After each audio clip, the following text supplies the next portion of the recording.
Okay, let's dive in. So maybe forget everything you thought you were supposed to be doing in your 20s. Uh-huh.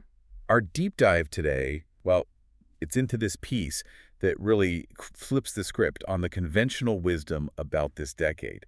It argues that happiness and progress, maybe they don't come from building things up. Right. Maybe they come from tearing some things down. It's quite a powerful reframing. Exactly. We're looking at excerpts from You're Only in Your 20s. It's not too late to completely start over. And, right away it challenges that big narrative we all hear. The one that says your 20s are just about acquiring stuff, climbing the ladder. Yeah, presenting this like polished image of having it all together for everyone else. Right, for the world's approval. But this piece says, hold on, this decade isn't only for constructing a life. It argues it's actually fundamentally for unlearning. Unlearning. Yeah, and stripping away things that maybe just don't fit anymore. It says the 20s are as much about undoing as they are about doing. Undoing, like choosing differently. Choosing differently, shedding layers that might have kind of skewered who you really are. It's about making room. Yeah, the piece posits that this time is really about, well, becoming who you'll be, navigating this beautiful unknown, and facing how much fear you'll actually let dictate your path. And here's a really sharp point from this source, maybe a bit uncomfortable too. Okay.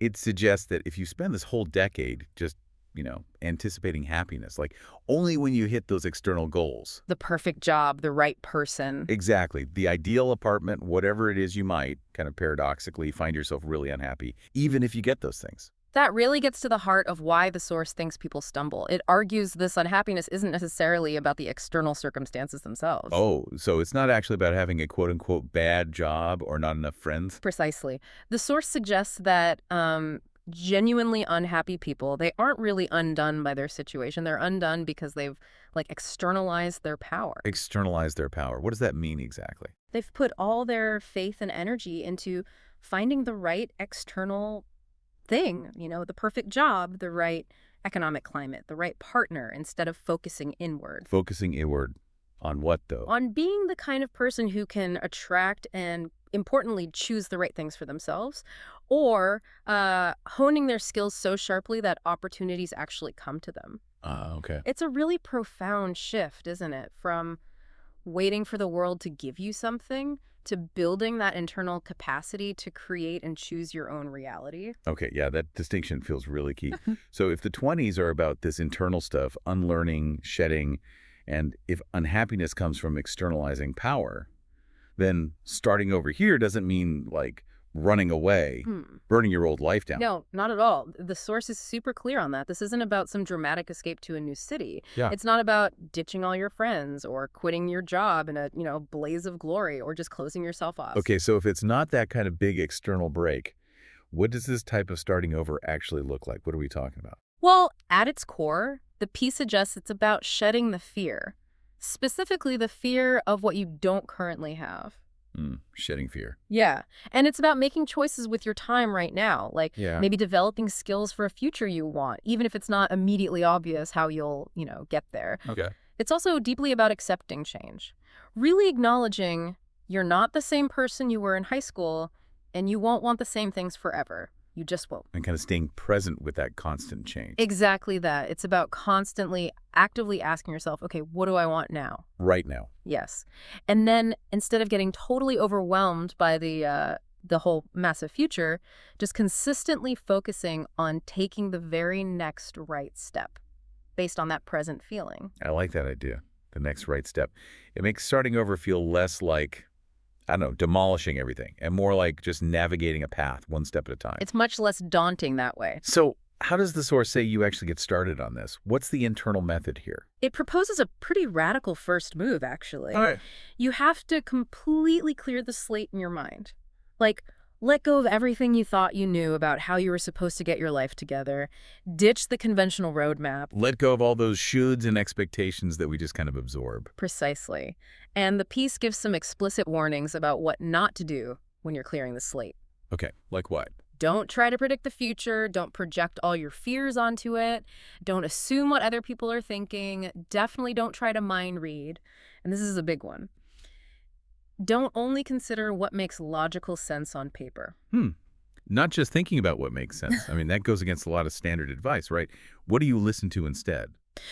The source suggests you need to learn to listen to what feels right deep down. Feels right. But, and this is crucial, it's careful to differentiate this from just like fleeting impulses or simple laziness or acting purely out of fear.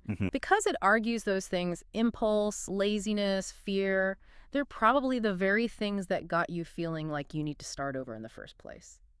Right. So it's not about indulging every whim, but tuning into something No. deeper. Exactly. The source describes it as a more resolute voice, something beneath all the noise, the fear, the logic, the laziness. A resolute voice. Yeah. And this voice, it argues, knows the direction you need to go. So the method is basically about getting quiet enough, often enough, to actually hear it, and then, crucially, having the guts to act on what it tells you. Get quiet, listen, and then act. Okay, that seems to bring us to another really important point the source makes, which is this contrast between taking action and just getting stuck in your head. Absolutely. There's a strong warning here. You have to learn to live your life, significantly more than you spend time just sitting around wondering about it. Oof, yeah, that's such a common trap, isn't it? Getting caught in that analysis paralysis. Completely. The piece basically states, very plainly, you cannot reflect your way into a new existence. Endless thinking, endless introspection alone, it won't change your actual reality. But you can think your way into being completely frozen. You can just spin your wheels in your mind until you're too scared or too overwhelmed to actually take that next step we talked about. Exactly right. The inaction is so often a direct result of the overthinking. So you have to consciously break that cycle by choosing to act, even in small ways, based on what that quieter, resolute voice suggests. Which brings us, I guess, to the timing of all this. The source wraps up with a really direct challenge about when you should do this if you're feeling that pull. Yeah, it's pretty blunt. If you have that deep knowing inside, that feeling that you really must start over, the source says it's not really a question of if you'll do it. The only actual question left is, are you going to choose to do it later, or are you going to choose to do it now? Wow. Okay, so what does all this leave us with then? This whole deep dive, it seems to completely reposition the 20s.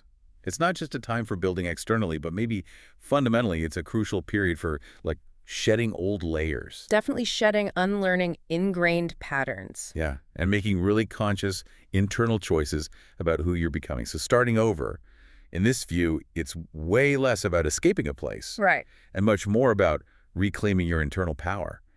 Learn to listen to that quiet, resolute voice inside. It really urges you to shift your focus quite dramatically.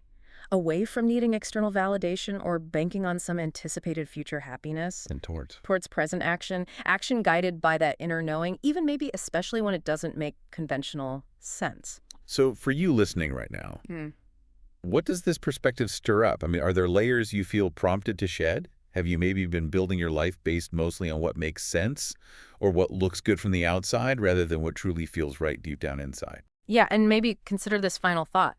If you do have that persistent feeling, that kind of deep sense at your core that you must start over, could that feeling itself be the resolute voice the source talks about? Is it actively trying to guide you?